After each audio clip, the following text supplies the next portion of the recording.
बहनों और भाइयों, लखनऊ में भाषा विश्वविद्यालय का नाम मान्यवर कांसीराम जी के नाम पे था, उसका नाम बदल दिया। यानी अपने आप तो बनाना नहीं, लेकिन नाम बदलने में माहिर थे, क्योंकि उनको चिढ़ थी। और आज वे लोग यही काम करके समाज को अपमानित करने का काम करते हैं।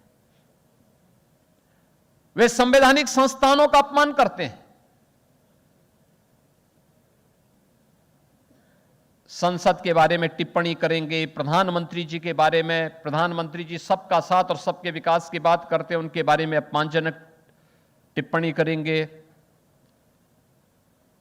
चुनाव आयोग के बारे में टिप्पणी करेंगे, न्यायपालिका के बारे में टिप्पणी करेंगे। भारत के संवैधानिक संस्थानों के बारे में और भारत के राष्ट्रीय प्रतीकों पर उंगली उठाने का मतलब बाबा साहब भीमराव अंबेडकर के द्वारा बनाए गए संविधान का अपमान, और बाबा साहब भीमराव अंबेडकर के द्वारा बनाए गए संविधान का अपमान का मतलब बाबा साहब भीमराव अंबेडकर का अपमान।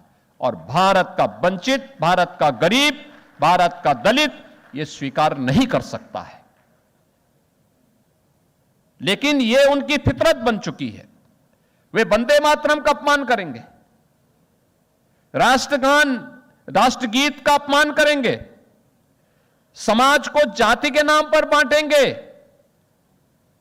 और जब सत्ता में थे तो केवल अपनी परिवार के भरण पोषण के लिए सब कुछ करते थे। यह है समाज को बांटने वाले लोग, सामाजिक वैमनस्यता पैदा करके तुष्टीकरण के नाम पर राष्ट्रीय सुरक्षा के साथ खिलवाड़ करने का काम। और इनके काले कारनामों के कारण ही यह प्रदेश बीमार हुआ था, बीमारू राज्य बन गया था। इन नौजवानों के सामने पहचान का संकट खड़ा हुआ था। देश और दुनिया में कहीं जाते थे, पहचान के संकट के दौर से गुजरते थे, अपनी पहचान छुपाते थे।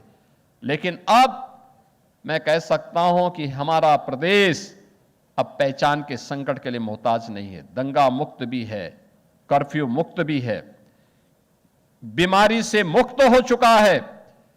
अब यह भारत की अर्थव्यवस्था का एक ग्रोथ इंजन बन करके एक नई पहचान के साथ विरासत और विकास का एक नया मॉडल बनकर के उत्तर प्रदेश आज देश और दुनिया के सामने है।